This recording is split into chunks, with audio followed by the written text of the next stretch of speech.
me and I can share the screen or whatever works, or you just take it away. Okay. Well, I'll just start with introducing myself. My name is Ingrid Archie, and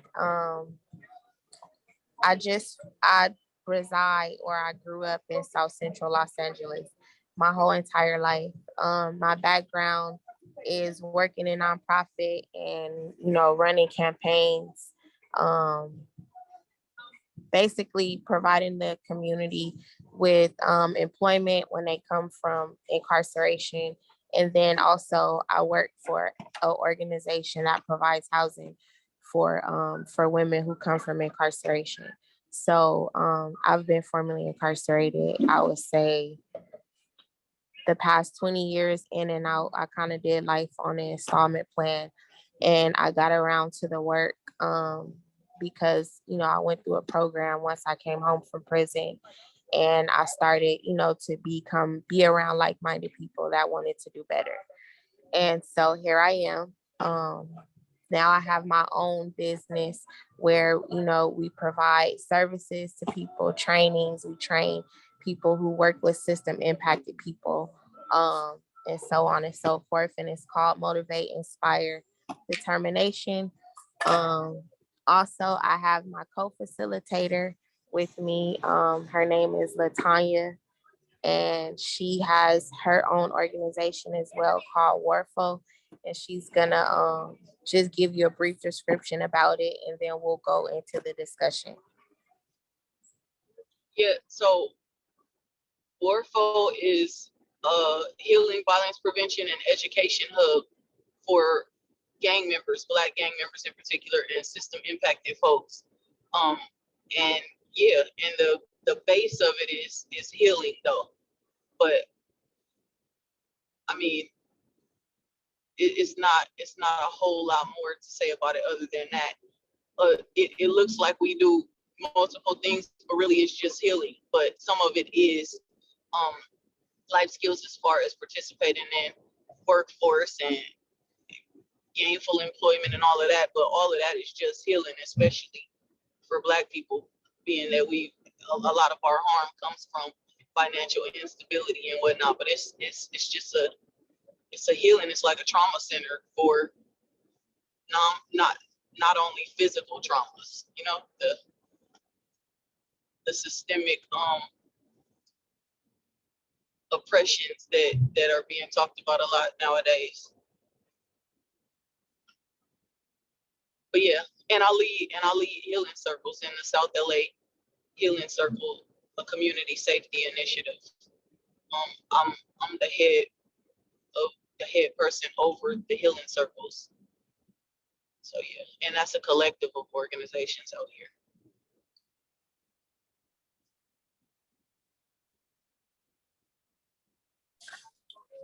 Thank you for that. I'll be on camera in like a couple seconds. I'm in transition to go to my house. But I'm jumping on from where I'm at. Technically, I'm on vacation right now, so I'm just doing this as a favor to one of my colleagues. So excuse all of the background noise that I have going on. Sometimes when you called upon, you gotta be called upon wherever you at. Anyway, um, so I kind of just wanted to go into kind of like the history of like in LA around where gangs like really came from, because some people think they just came because people didn't have nothing else to do and they just wanted to start fighting each other and then they became rivals, and that is so not true.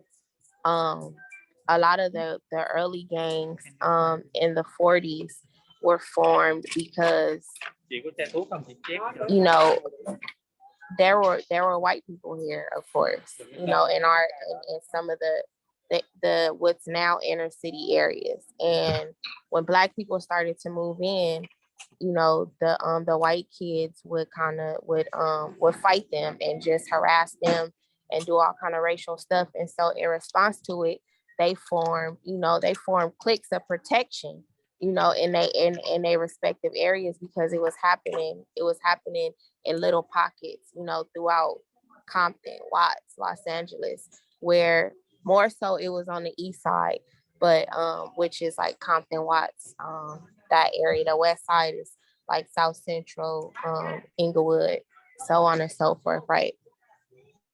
And so it was initially started as a form of protection. You know, they would go through different neighborhoods and do different stuff to Black people. And I guess, you know, the police not gonna protect you because the police were formed, you know, the police basically took off the white helmets and put on the that, you know, they were former Confederates. So if they turned into police officers, they're not gonna be privy to protect Black people either, you know. So it was the people who live there, and then you got the police that are going against. So what are people supposed to do? They're just supposed to sit there and allow somebody to come into their neighborhood and harass them and make it hard for them to live, or are they supposed to protect them? And so that's what happened. People, you know, form regions of protection around themselves like they were supposed to. And what happened is that when drugs started to come into the areas that formed, you know, as the years went past, it started to become violent because people are not only just protecting their communities, they're protecting areas in which they're selling drugs, and they're protecting the money and so on and so forth. So if you have that element. And can I add something, Ingrid? Go ahead. And also a lot of the gangs that are still active. Hello? A lot of the gangs that are now still standing, that are ridiculed so much, are literally remnants of civil rights movements that were infiltrated in ways known and unknown, and this is where they landed. You know, it has begun to internalize the violence, and it's a direct result of a collateral damage of the violence that they've endured, like she said. And it's hard to see that because we're tired of the violence, but the definite root cause analysis would be systemic oppression and violence. And yeah, I just wanted to add that.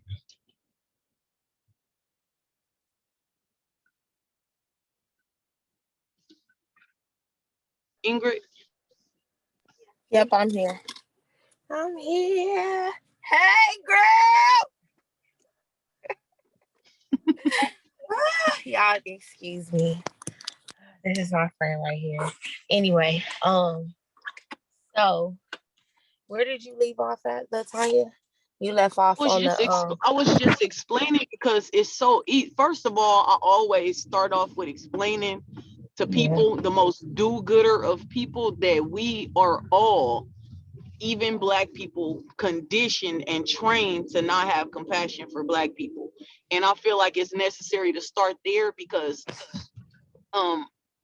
just to call that out, because it's a huge part of the reasoning that people can't see the correlation between things that are true when dealing with Black people and Black gang members, Black gangs in particular, because at the core, like, we just are already trained to, you know, to do that with Black people. We understand notions and theories well when talking about other people, but when talking about Black folks, it's kind of like, yeah, they're just that way. You know, we understand that hurt people when it's someone else, but when it's a gang member, we can't understand. Maybe these are the most hurt people. They're hurting the most people, so maybe they're the most hurt. But it's hard for us to see that, like I said, that it's a collateral damage of systemic oppression and violence because it's Black people. And we're conditioned. It's conditioning that we talk about in social justice. We talk about it so separate from ourselves, but we are those people who are conditioned, and anyone exposed to anything is definitely influenced by it in some way. So, but yeah, we're deprived of so much sensory stimulation. Like, this is where it has landed, and that's why I like to do a big, humongous focus on healing, because So, I mean, on the topic of the fact that we've been conditioned to not like each other, I think that's important to point out because one big thing that they did during the Nixon, Reaganomics, and all that was put out a lot of attack ads, you know, on Black people, saying that we were super predators, especially the youngsters, and that they needed to invest more in policing of the super predators and this, that, you know. Also during the war on drugs, they criminalized Black people more when it came to possession, when it came to the use of it. Um, and then Black people started to get incarcerated more. So when we talk about like the self-hate I was taught, like look at the fear tactics that they use on television to drive people to become fearful of Black people so that they could fund police stations to arrest Black people. So like some of that is even in a trained mind of, you know what I'm saying? We don't have patience with each other because we taught that we are supposed to punish each other to the high, and we don't understand that we've been conditioned to understand that Black people are supposed to be punished and our counterparts are not. And so, you know, when we get into those systems, like it's a lot of people I know that go to the pen and they feel like if they hadn't went to the pen, they would have, you know what I'm saying? They probably would have been dead or so on and so forth. Like they've conditioned us to believe that we have to be caged animals and so on and so forth in order for us to be able to become acclimated to society. And it's all a lie. It's all a complete lie. Like Black and white people are the same human being, bleed the same in all of the stuff, right? You know, Black people are a little bit different because where they come from. White people different because where they come from. But because of money and because the way that they have driven the language towards Black people to hate Black people, that's another layer of how we've been conditioned to hate ourselves because we think that we're supposed to do that. And you know, I feel like it's gonna take, like she said, a lot of healing, and it's gonna take a lot of us reckoning with that. You know what I'm saying? And being willing to correct it, to correct our own thinking first before we can say, okay, well, let's solve the gang violence problem or this, that, and the third. If your parents in the back of the head gangs are bad, then you just the rest of the people. You have to under. It's a reason Your why, phone is like it's elements, certain breaking up. elements exist. Reason why people do. Is it breaking up for other people? Yeah, yeah. Oh yeah. She was about to drop a real. Let me go. Right. She was dropping them gems. Yeah. Right. Well, yeah, it's not a validation for the violence of gang members, as people often like. I mean, that's what a lot of people hear when you even attempt to explain the cause of it. But the truth is that, you know, when people say you can't give me a reason to validate that, it's not validation. And first of all, like I can give a whole bunch of reasons, like the lack of beautification. That would tell me something about myself if the people who I see that look like me and myself and that I love and care about live in a uninvested in environment. I would see myself as that, and then if I have access to fucked up foods, they make sure they sugar and alcohol us down. You know, like those things Right. definitely affect behavior. You know, to ignore those things are like you really don't want to come to a real resolve if you ignore. I mean, if you're trying to come to the conclusion of anything, you would take in all factors. That's science, that's logic, that's common sense, that's all of that. And it's just like there are not enough people, even in social justice, to advocate for Oh yeah. gang members, and I'll say again, Black gang members in particular, because we have a specific black people have a very specific history of punitive measures, and it has been internalized at this point with Black people. Like she said, we'll say, oh, I'll hear my homies say shit like, you know, I went to court, I gotta do a little 18 months, like it's nothing. Like a moment of your time is not, every moment of your time is not precious. It's your one life. You know, we have really been conditioned to not value ourselves.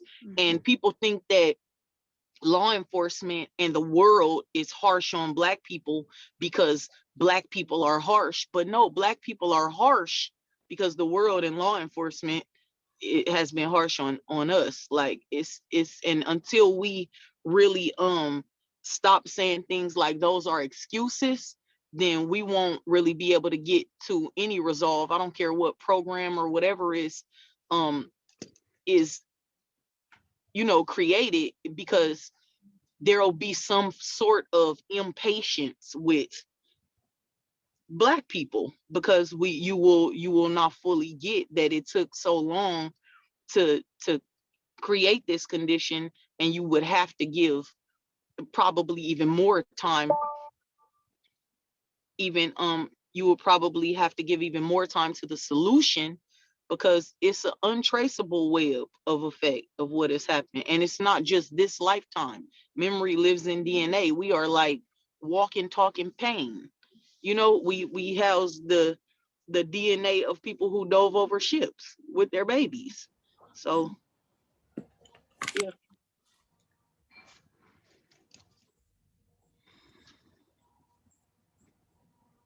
Does anyone have any questions so far?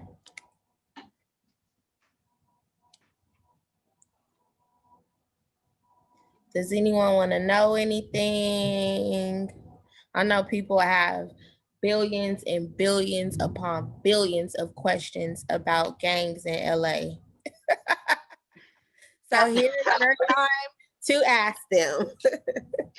I hear it in your throat. Nyla, My bad. I have a question. Yeah, if I can speak it, that would be cool. go ahead.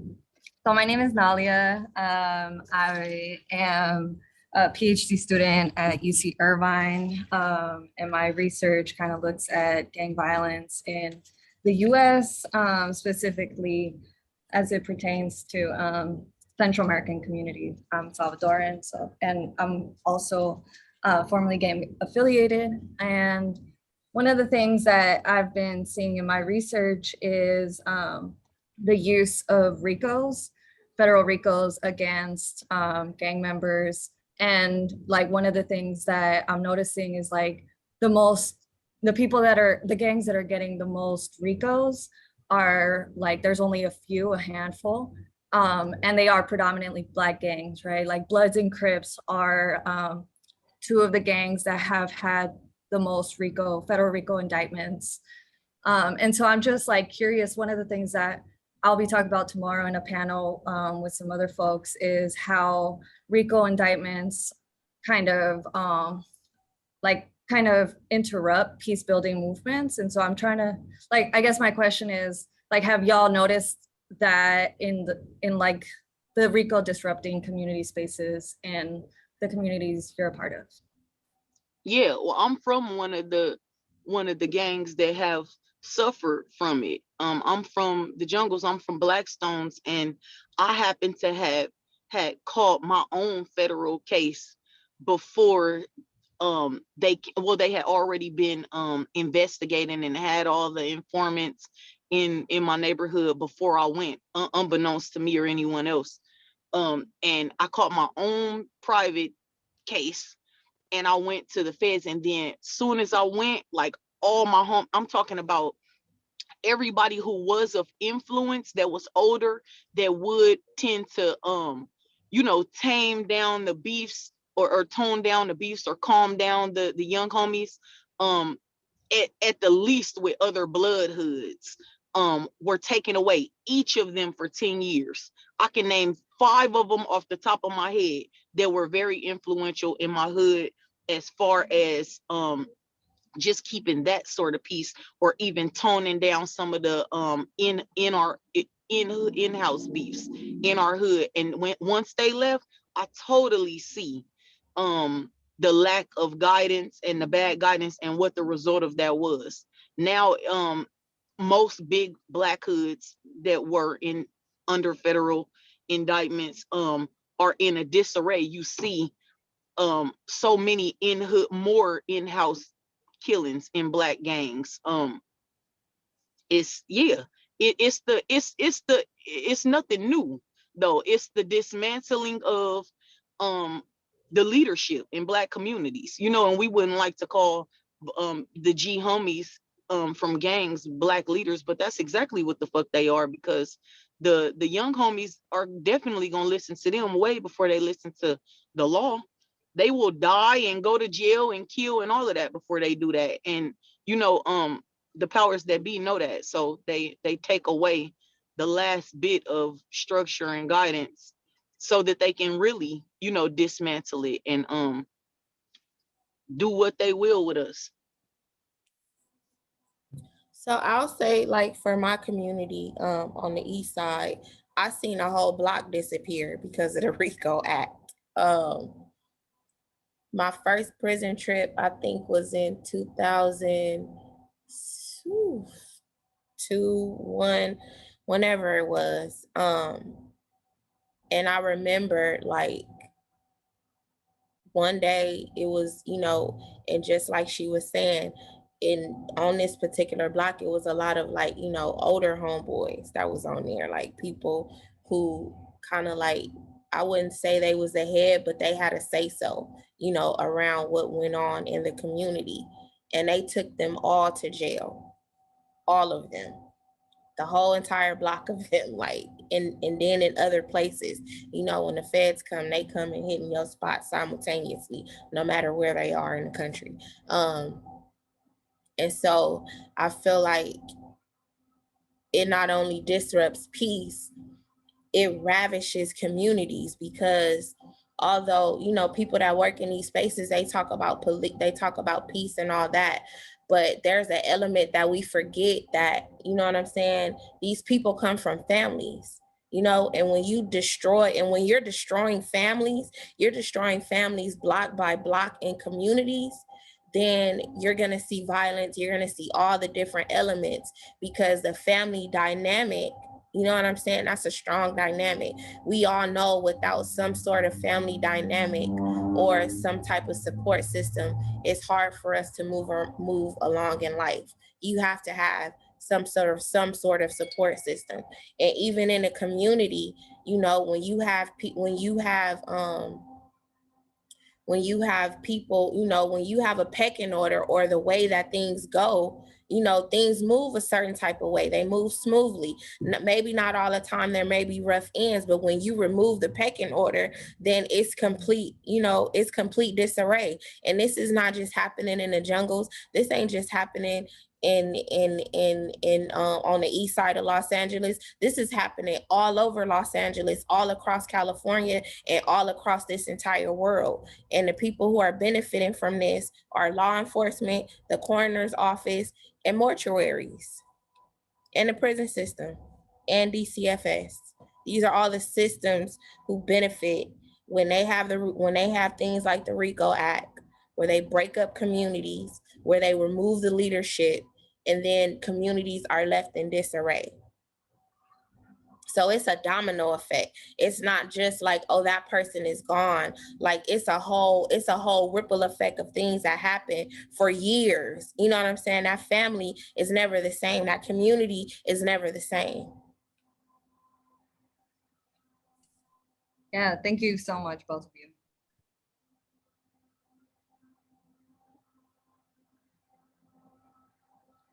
Any more questions?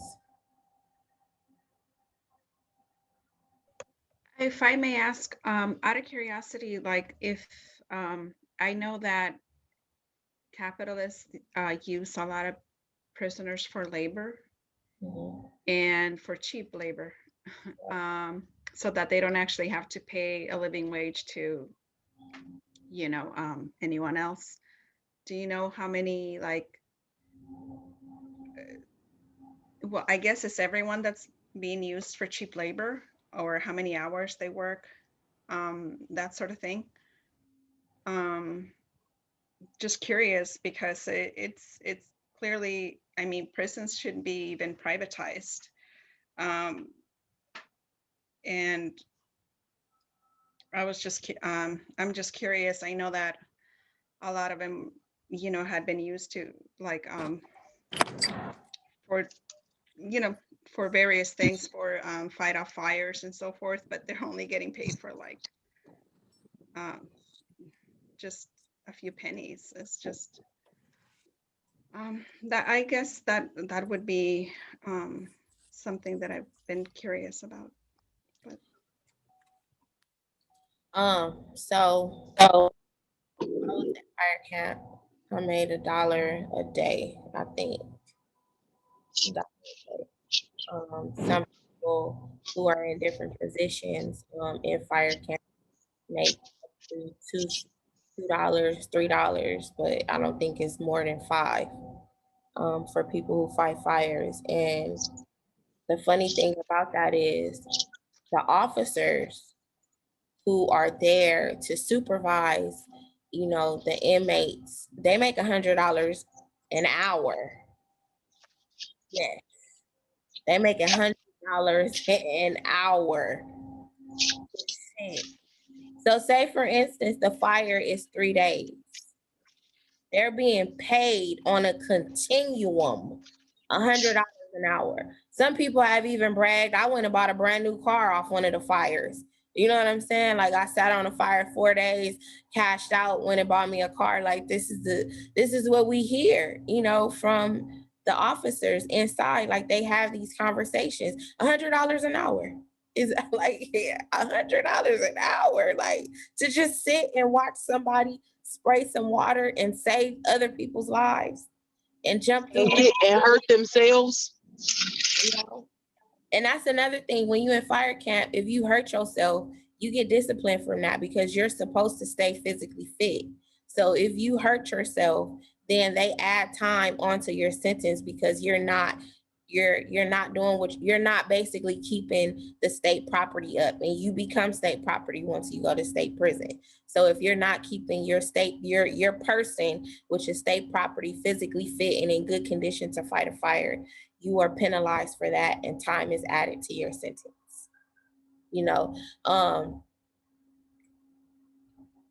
I feel like just like the Black Panthers, anytime Black people formed any type of union in this country, it was infiltrated and it was diminished. This country has a problem with race. And before, like, we could talk about the gang documentation and all that. That's another form of racial profiling. You know what I'm saying? Because who do they use this on? They use it on Black people. They use it on brown people, more so Black people.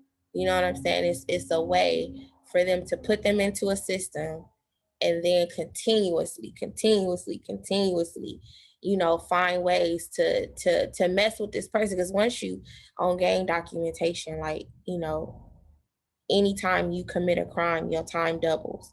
If you are walking down the street somewhere, and even though, a lot of the gang injunctions are even no more, they still will racially profile you if you in a car with more than a couple Black people, or if you walking down the street with more than a few Black people. It's a way for, it's like a pass. It's like a hall pass for them to continuously violate people and feed into a system, because that's what the gang lifestyle now has become to law enforcement, as a way to feed their system and for them to continually have monetary gain, and for them to feed an even larger system, which is mass incarceration and also the child welfare system. because what happens is that, you know, they'll use the fact that you're in a gang and say because of that you're not a fit parent, because the gang does things, you know, for the benefit of the gang in negative ways, and so on and so forth. They won't go so far as to say, well, me being a part of this community has helped me to be a parent or has provided support, you know, in my parental skills. They'll use it in a negative way and put your child into the system as they shuffle you into another system. And then that's another way, you know, that that law enforcement is able to use gangs, you know, for monetary gain. Is just another way of breaking apart the family, you know, by putting kids into a system that, you know, strangers are paid to keep. You know, people don't talk about that. And another big thing around the growth of gangs is during the 80s and the 90s. I would say the 1990s, the 19 out of, it was a crime bill in the 80s and it was a crime bill in the 90s. It was the mandatory minimums, where they criminalized crack at the highest rate. You got the most time for it. And then the 1994 crime bill was basically where they gave you longer sentences and stuff like that. And so when they disappeared, you know, our family members and our peers and our leaderships into the jails and prisons, they, you know, they came with the 1997 Adoptions and Safe Families Act. And that act is what it was primarily to address kids that were looming in the system. Kids are looming in the system because their parents are going to jail in high numbers. So the parents are going to jail in droves and the kids are being driven into a system. And so guess what? When you're cycling into that system and you come back to your community and your parents are not there or whatever it is, you're going to embrace whatever is there to embrace you. And so a lot of the kids growing up, you know, in the system, they gang banging because what else embraces you? Well, Well, Protect you. I think that the important thing to pay attention to is how little the system has changed at all in the structure of this country and its government and the laws and everything. It's the reason why, you know, Black people are still in the exact same space. They make sure to keep us there. So first of all, the foster system, they're basically stealing Black kids. You know, they do accelerated versions of what they say should take longer, adopting people's kids out. The over policing of any one group of people is already fucked up. The thing about it is that they just criminalize Blackness. And at the core, if you pay attention, that's what it is, because there's no way that crack should have been a higher sentencing rate when white people were the ones having most of the access to the raw version of it, right? And we just financially unstable people, and all of a sudden overnight we rich like doctors. Like you'll hear older people from Watts talk about how they would literally go outside and it would just be bales of fucking dope on the train that's not moving, just parked, you know, just for their taking and whatever. It was just a whole setup. And again, it's the criminalization of being Black. That's why in large part in LA, homelessness is criminalized, because you go to Skid Row and it's a sea of Black people. That's not a class issue. That's a race issue. Like just to be Black is to be criminal. White people have been breaking and entering since the beginning of times, but now since young Black people have started doing it and calling it flocking, you get life for it. You know, it's a real thing. It's not a war on drugs or a war on nothing. It's just a war on Black people.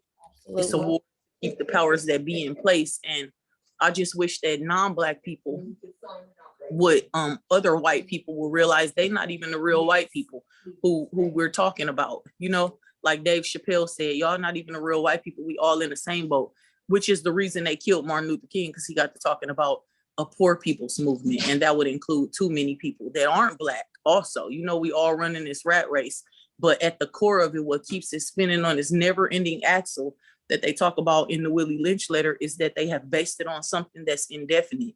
We can't stop being Black.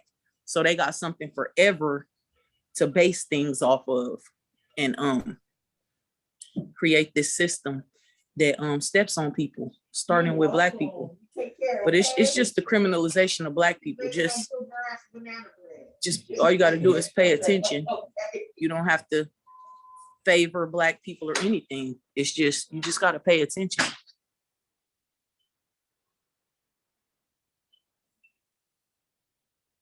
Yep, those are very, very, very good points. Does anyone have any questions so far about anything that we've talked about?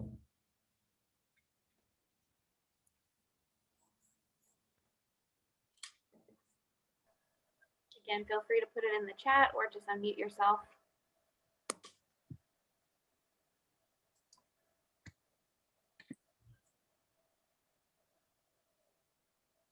I have a question.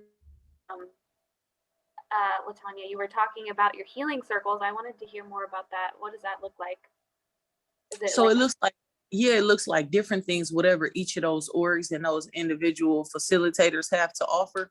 For mine, I like to focus on, like I said, Black gang members and people who've been affected by gang violence. But the curriculum is very centered around Black folks. The curriculum is actually has a bunch of like African healing modalities. We have pledges that we do to each other or with each other, pledging, you know, just honor and love and all of these things that are absent in Black communities. It's led by Dr. Cheryl Grills from LMU, Loyola Marymount. She's a Black psychologist, and but she gives free range. It's totally organic, although it's a curriculum. You know, that's just so that we have some sort of base to come back to each other and say what's working, what's not working in the Black community, so we are as least harmful as possible, because just because we Black don't mean we got the answers for all our people. And we're trying to, you know, get out of just grouping Black people. This is what Black people need. Like, Black people are Black persons, individuals. So we do a lot of tailoring to who we're actually in front of, something that most people don't do for Black people. And we do all types of shit. I just try to bring whatever I think we locked out of.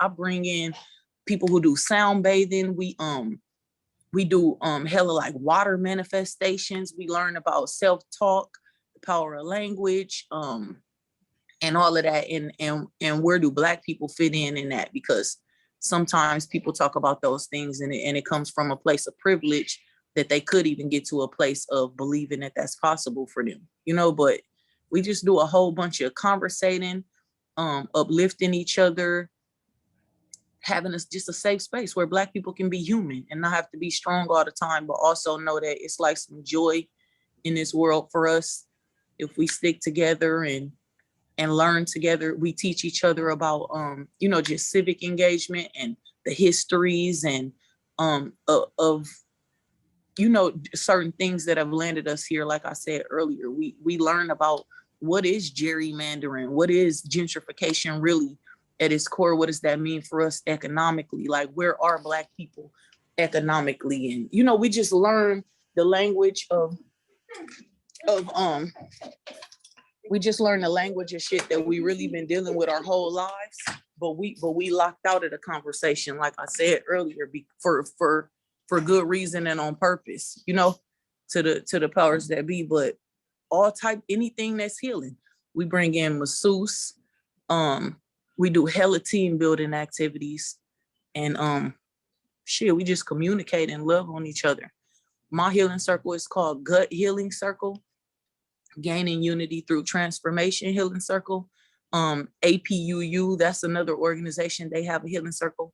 They do gang intervention work. Like, they literally show up on the scenes of, you know, when people are killed in gang violence and get to the bottom of it.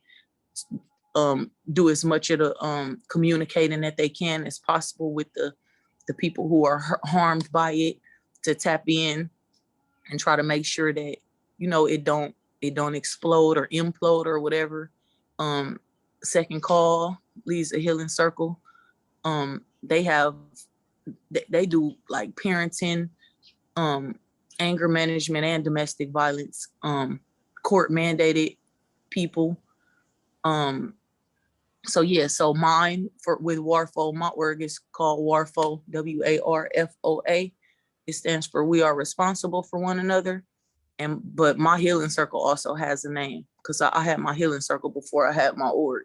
But the other orgs, I don't know what they actually call their circles, but I just know the orgs. And then TRP, the Reverence Project, with Aquila Sherrills, his daughter Oya Sherrills, and Philip Rock Lester, they have a healing circle. These young dudes called THC, the Healing Circle, THCLA, they have like the most people come to their healing circles. It's like a function, like a party, and it's full of young Black people just being in a safe, vulnerable, learning, healing space. Who else do we have? I think that's it.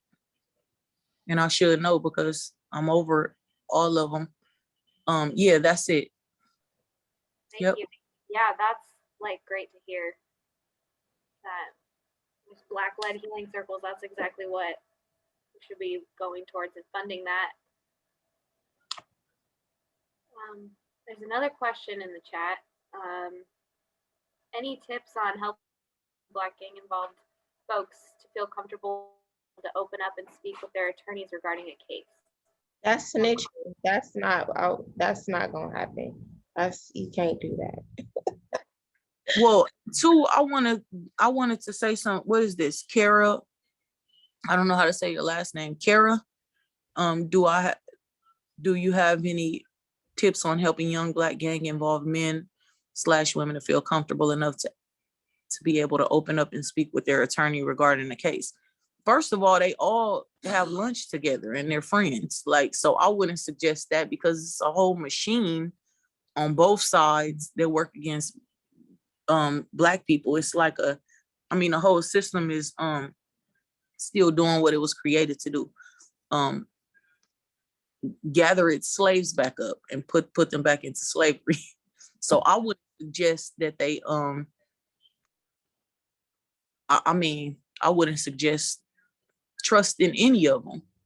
I would suggest me doing this healing work for preventative measures so that nothing even happens, so that they don't even wind up in the court. And I would suggest for y'all to network and try to put resources behind healing efforts that's led by Black people to even prevent it, because other than that, we don't have really anyone we could trust, not even our own attorney. And the sooner that any of us get that, the better off we'll be. Thank you, Latanya, for explaining that. I grew hairs on the back of my neck talking to an attorney. They're not for us. The notion that any public defender works for its client is a lie. They don't work for the client. They work for the system that hired them. And they work with other prosecutors, and they're friends with other judges. And I know this because I've been on the other side of the law and I've heard them say it.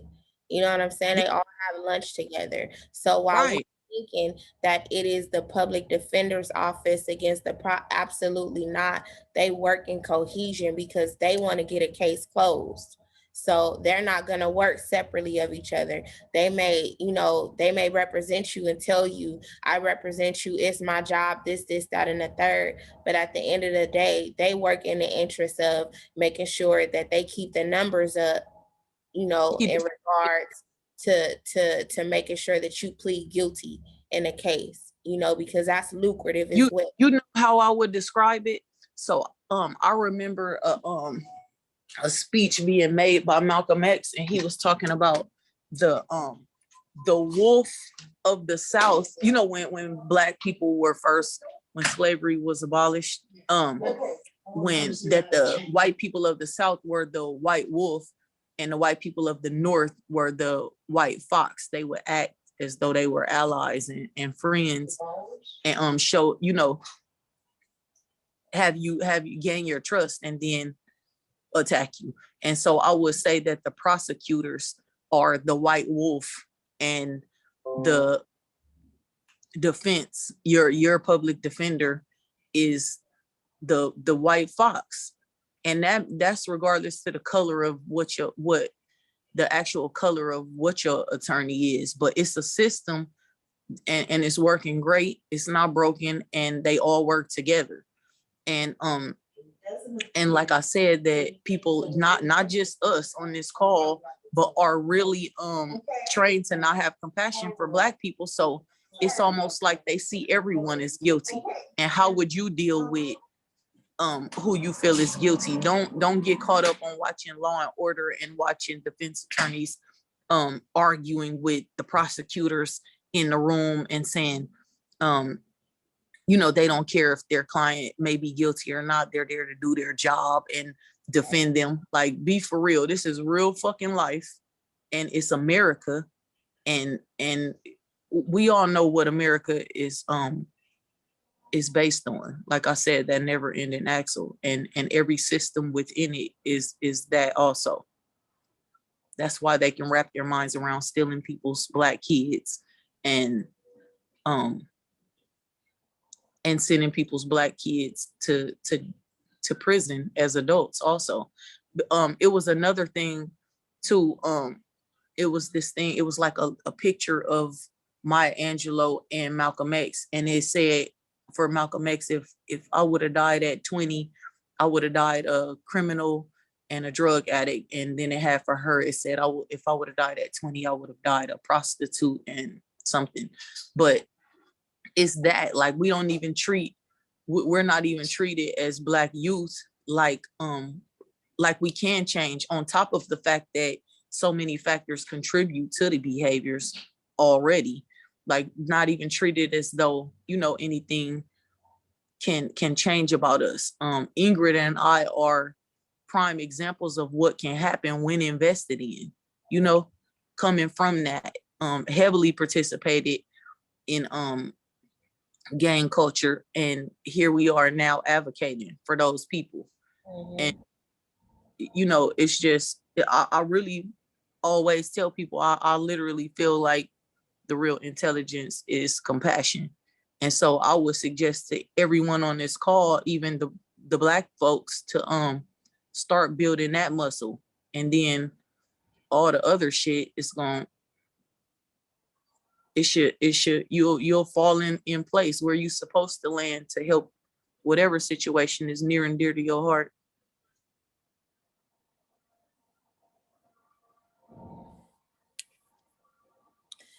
Marie Meza said that foster kids are 80% likely to end up homeless once they come out of foster care. I mean, of course they're going to end up homeless because they're in foster care. They don't, you know, they don't have anyone that's going to take permanency of them in a family setting. So once they time out of foster care, they either send you. So this is a thing. So they have a mechanism where they could put you in permanent housing and pay for it, right? And then they have another mechanism where they could send you to Skid Row. They drop you off, or they send you to a homeless shelter, you know, and they just, once you turn 18, and it's just whatever. So they'll pick and choose the kids that they feel like are suitable, you know, to go into these more permanent places, and provide them with services until they reach the age of 21, you know, oftentimes 25. And they have these systems available, but they pick and choose when they want to use them. So a huge amount, mind you, the foster care system is their budget is a couple $billion, you know, across this, you know, entire country, which is an egregious amount of money that you're spending on keeping kids in a system and not protecting them for 18 years just to release them on the streets to homelessness. You know, it's disgusting. But these are the systems that us taxpayers pay into, you know, to protect and keep, because we feel like the police is protecting the streets, the foster care system is protecting our kids, but the streets don't look protected and the kids are not protected. So, you know, I guess this kind of poses the question on, you know, why people in our community have to protect ourselves, Right, and because all there's I'm some saying, people who or whatever you want to call it, yeah, but it's a form of protection. You know what I'm saying? Because anywhere in the systems, you're not protected. So where do you find that protection from? right, and the fact that like I that it's a human need to be significant and connected and all of that. And if we locked out of every other system and everywhere else in the world, for real, because like Kanye West said, like even if you have money and you black, you still a nigga in a coop, you know, and they will put you back in your place. We're locked out of so everywhere else in this in the greater system. So we've created our own worlds, you know, and initially the initial intent was positive. They were remnants of civil rights movements after the infiltration of the Black Panther Party and things like that. And it was infiltrated so much, and the leadership, the good leadership, was taken out to where we were left with the remains, and this is what it is now today. But you know, I get to get that human need fed of being significant or somebody, you know, by being big so and so from this hood, and or little so and so from this hood, and now it's dwindled down to violent acts that are celebrated and you are you know, glorified over. But hey, made in America, right? Because this is a violent ass place. We couldn't hold a match to you know, what we go through and and and what we've been through as far as violence goes. Sure.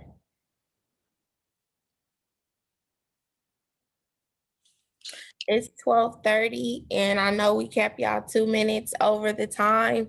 I would like to thank all of you for coming and participating, listening to what we had to say. If anyone has any questions, you could put it in the chat. Latanya, can you put your information in the Oh chat? yeah, my content. But what am I putting? I'm just gonna put my Instagram, y'all. Okay, that's cool too. I'll put my Instagram. Yeah, and we do have time until 12:45. So if anyone wants to continue talking, you can go to the Kumo space. We can stay here in the Zoom room.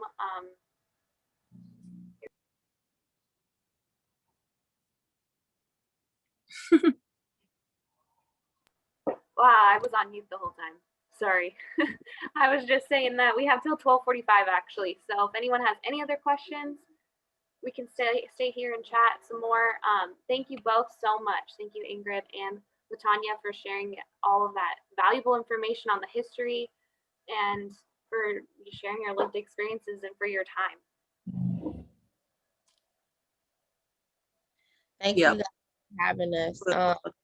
I do apologize for some of the bumps earlier in the call, but you know, I think World, it happens. great, you know, there's no makeup on greatness. It just is what it is, and it happens where it happens. And I guess I consider myself a thought leader and a change agent. I definitely consider Latanya a thought leader and a change agent. And oftentimes when we have these conversations, you know, it's dominated by male. I wouldn't say it's dominated by males, but they go straight to males when there is a humongous female gang population out there that could give you the same stories and probably even tell it better, you know, from their and our experiences of it, you know, and be able to offer the solutions to it, because the people who, you know, are a part of it are the closest ones to the solution, not the people who sit in these big old places in Sacramento and say, you know, this is what needs to happen. No, we are the ones that know the solution. you know, to it. People could, you know, you could look at Law and Order and all these different police shows that depict gangs and all this. It's all lies. It's all lies and it's all smoke and mirrors.